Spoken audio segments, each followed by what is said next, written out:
This is the Ielts listening test. You will hear a number of different recordings and you will have to answer questions on what you hear. There will be time for you to read the instructions and questions, and you will have a chance to check your work. All the recordings will be played once only. The test is in 4 parts. At the end of the test, you will be given 10 minutes to transfer your answers to the answer sheet. Now turn to Part 1.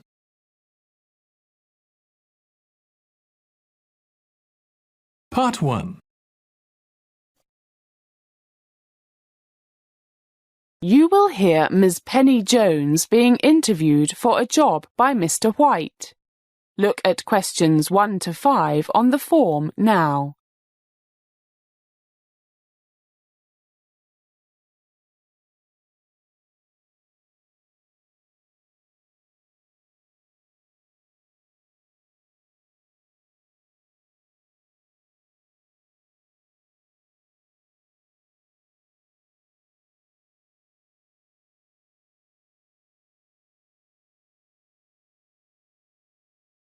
Listen carefully and answer questions 1 to 5.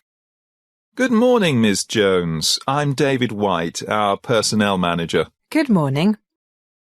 Please take a seat. Thank you. Well, did you manage to find us easily enough? Oh, no problem. But the traffic was terrible. I was terrified I'd be late. Well, you made it on time, so no problem. How did you get here? I took the bus, but even the bus lane was blocked. I know the problem. Well, let's start with a few personal details to make sure everything on the printout of your application form is correct. Our computers have been doing funny things lately. Full name, Penny Ann Jones. Yes, that's correct. British citizen, date of birth, January the 3rd, 1980. That's right. And your address, 28 Green Lane, Oxford. Actually, no, that's my old address. I was living there when I applied, but now I've moved to flat 502, 56 Rose Gardens. But it's still in Oxford. OK, I'll just change that. Good. And is your home phone the same? Yes, 7984865. And your email, jenny27@hotmail.com? Yes, that's it. Look at questions 6 to 10.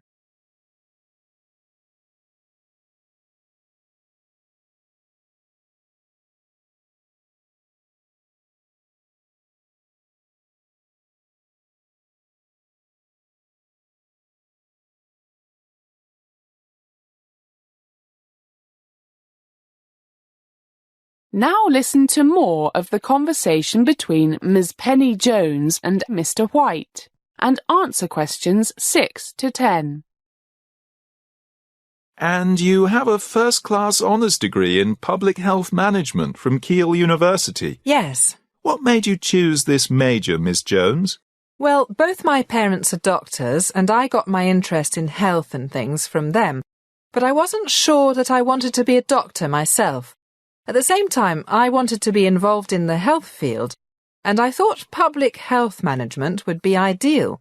Also, I've always been interested in politics and the environment, so I figured this would allow me to satisfy various interests. I can't disagree.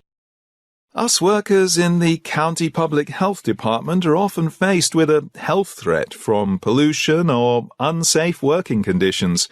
We try to do something about it, and most companies or government departments are very cooperative. But it's not unusual to find a company that isn't. They start threatening things like loss of jobs, and of course that's always a political hot potato, especially with unemployment running around 11% in the country. So, what do you think about such things, Miss Jones? Well, I think the first thing is that some companies think meeting environmental standards is expensive, but so many companies find that they can reduce costs by adopting cleaner technologies.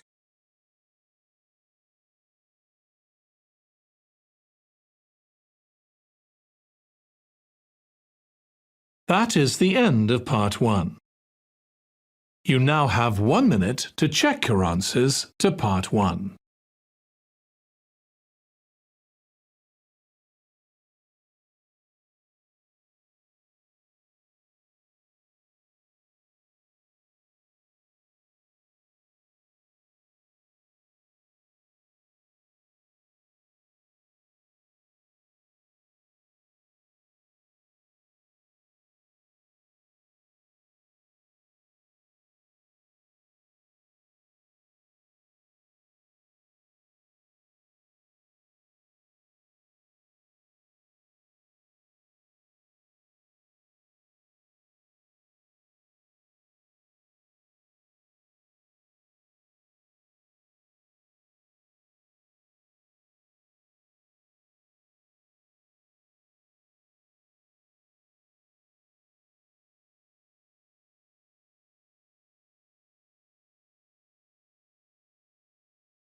Part 2.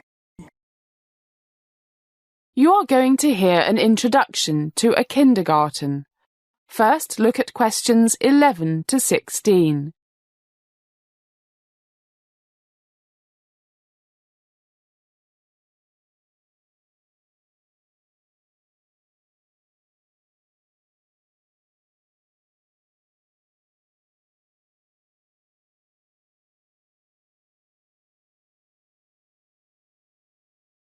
As you listen to the first part of the talk, answer questions 11 to 16.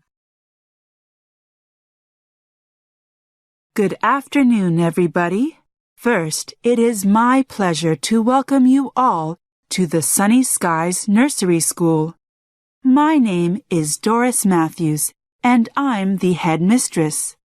First of all, I'll describe our philosophy of early education, along with our teaching principles. I'll try not to sound like a teacher giving a lecture. Then we'll have a tour of the school and finish with tea and sandwiches in the staff room, where you can meet our teachers and administrative staff. They will all be very happy to meet you and answer any questions you might have.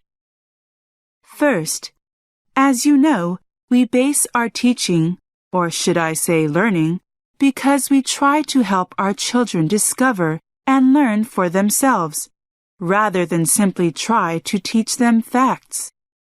We base our efforts on the principles discovered by that wonderful Italian educator and doctor, Maria Montessori.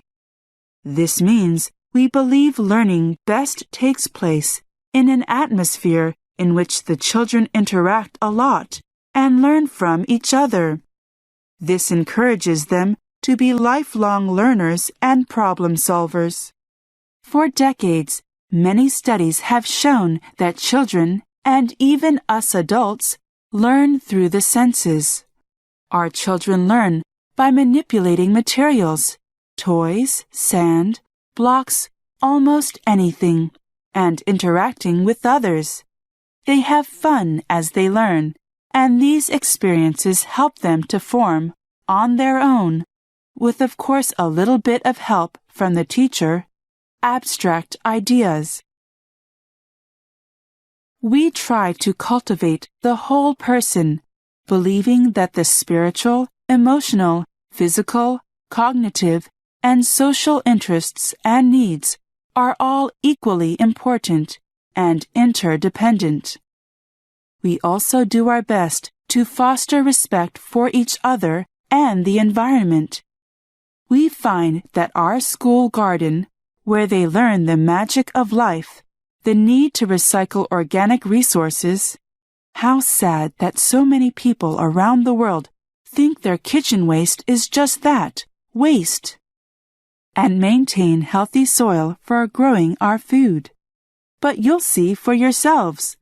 You'll be able to taste some of our home-grown tomatoes and things when we have a snack in the staff room. Some of our children's most magical moments have been when they see the seeds they planted sprouting up through the soil. Now look at questions 17 to 20.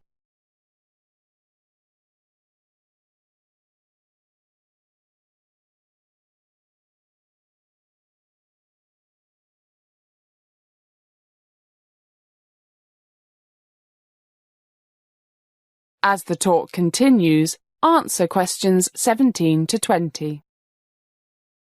Well, that's enough about our philosophy and method of education.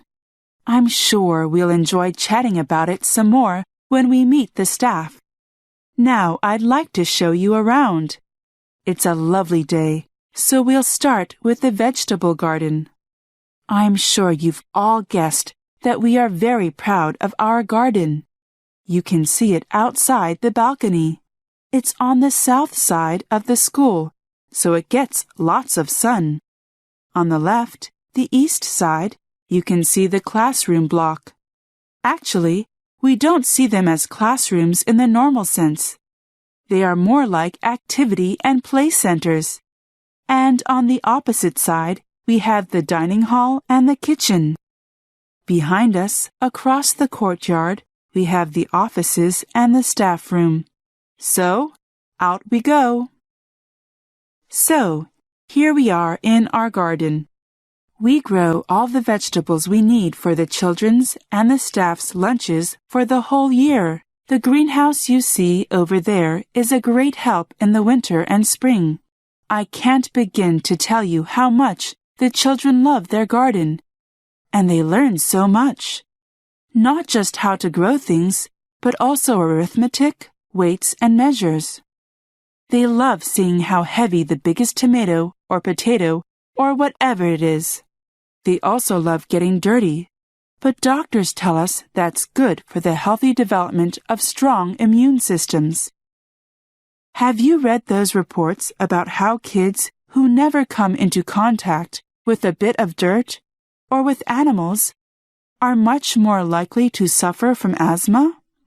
It's fascinating, but don't worry, we make sure they have a good wash before they go home. So, shall we have a look at the classrooms now? We have small classes, usually no more than 10 children per class, but we also have a lot of activities in which the whole school joins in. Sports, running around the outside of the school to warm up on a winter's day, singing. We always enjoy a song or two when we have our daily morning assembly in the assembly hall. Okay, here we are in the first classroom. You see the 10 or so small foam rubber mattresses over there by the cupboard? And we have blankets inside the cupboard. They are for after lunch, when we like the children to have an hour's sleep. Then they have lots of energy until it's time to go home. Oh, I just saw Miss Robbins taking the sandwiches to the staff room. Let's go there now and meet the staff. They are always so excited to meet our children's parents.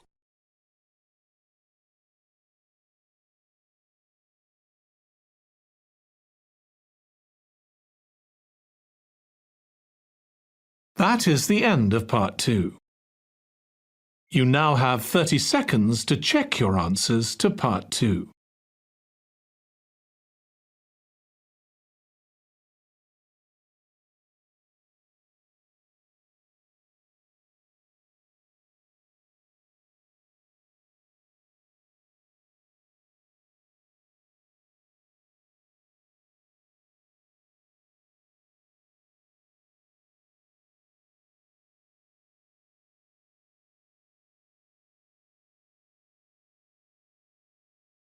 Part 3. You will hear 3 students talking about revising for exams. First, listen to the first part of the conversation and answer questions 21 to 25. You now have some time to read questions 21 to 25.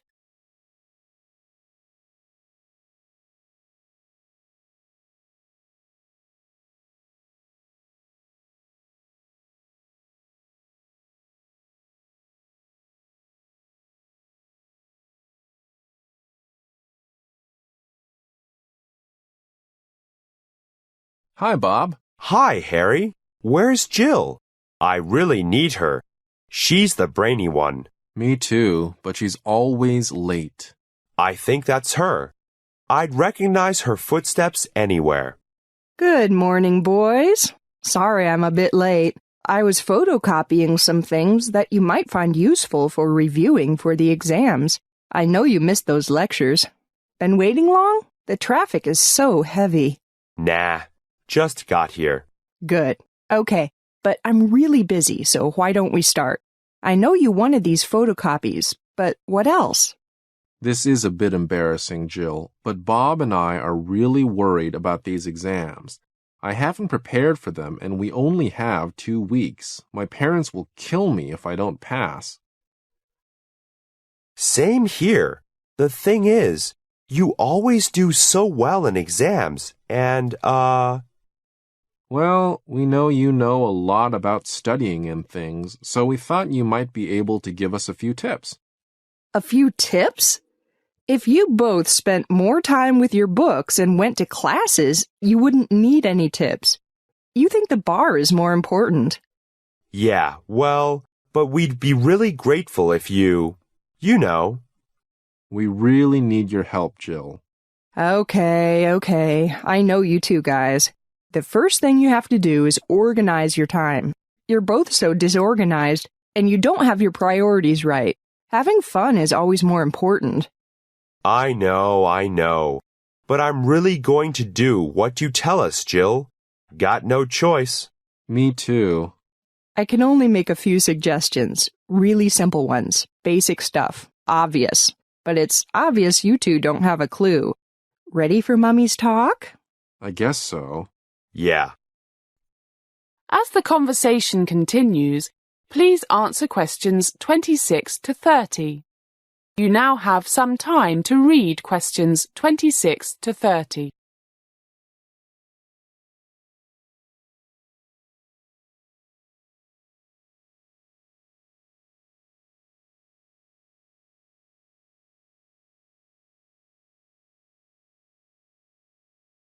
Organize your time. Set aside a time for 40 minutes for exercise every day, and stick to it. Is that too difficult? I guess not.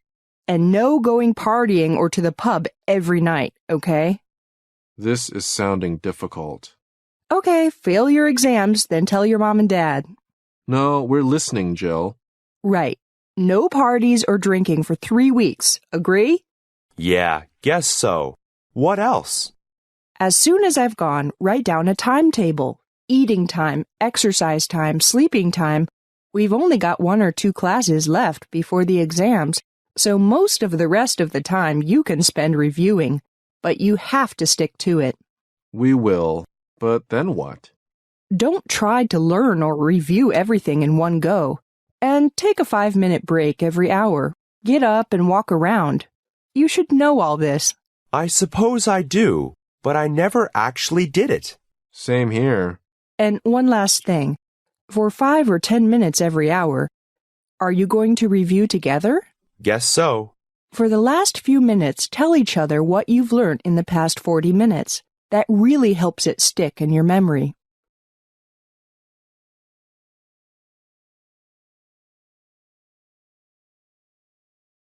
That is the end of part 3.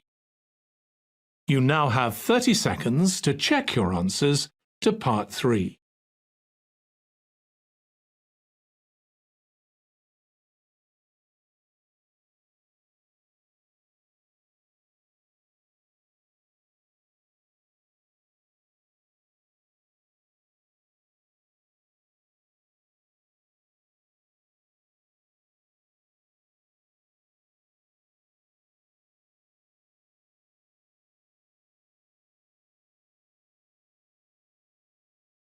Part 4. You are going to hear a presentation on suggestions for the facilities required in a school that is to be built. You now have some time to read questions 31 to 40.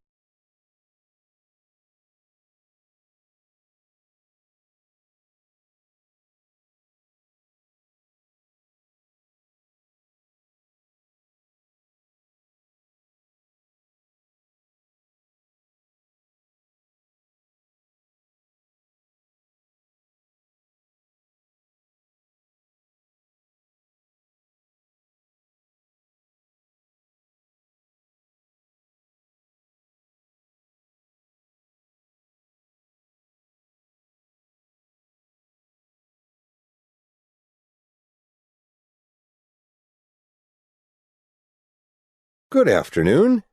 Members of the Green Forest Golf and Country Club, ladies and gentlemen, on behalf of the Parker Education Research Company, it is my pleasure to present you with the results of our feasibility study and recommendations for the facilities of the new private school that you are considering having built in Green Forest.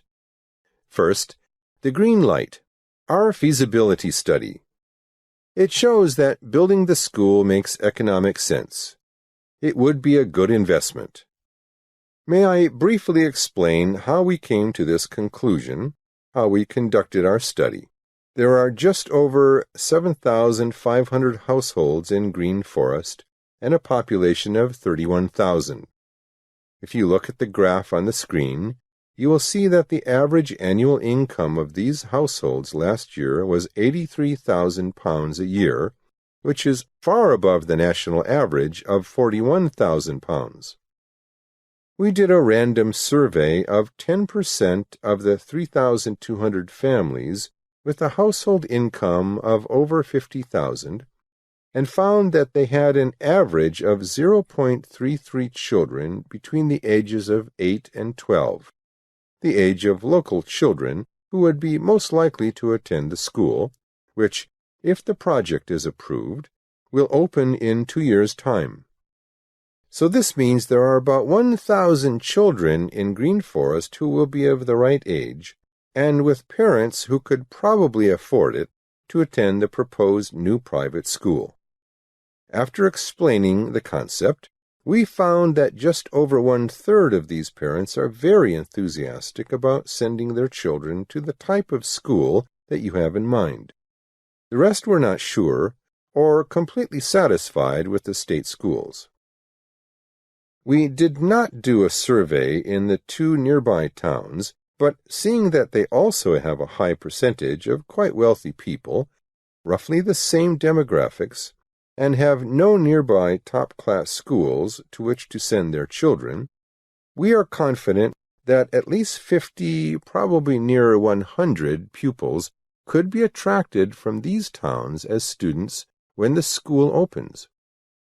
This means there are at least 300 local students whose parents would be very keen on sending them to the proposed new school.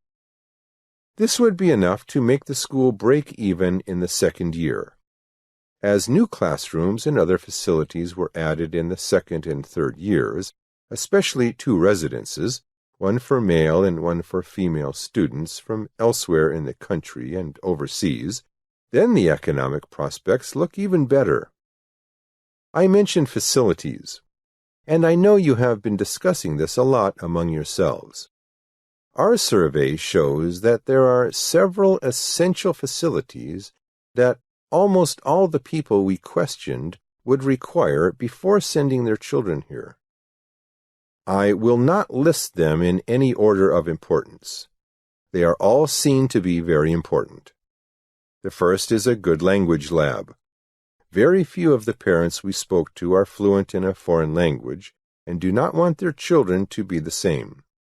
It seems most of them mention the word globalization and see the importance of foreign languages, and not just French and other European languages. Many of them mention Chinese.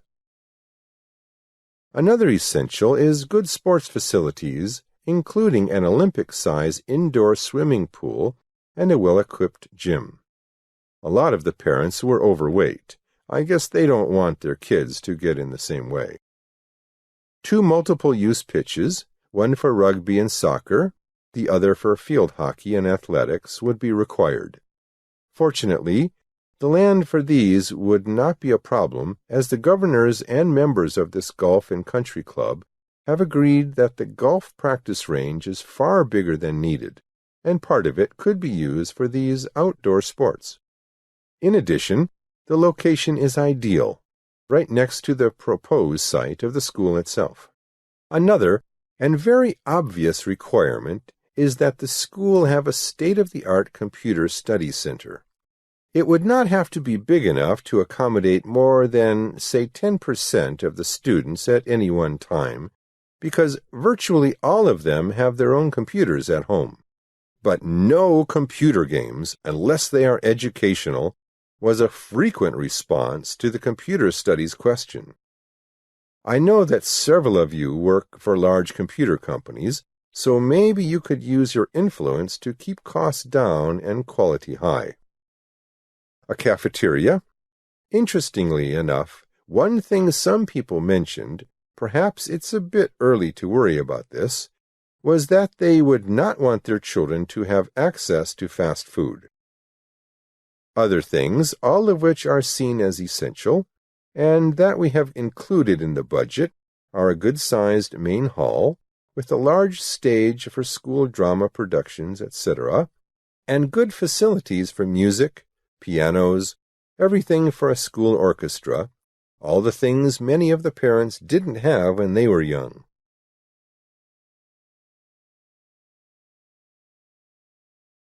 That is the end of Part 4. You now have 1 minute to check your answers to Part 4. That is the end of the listening test.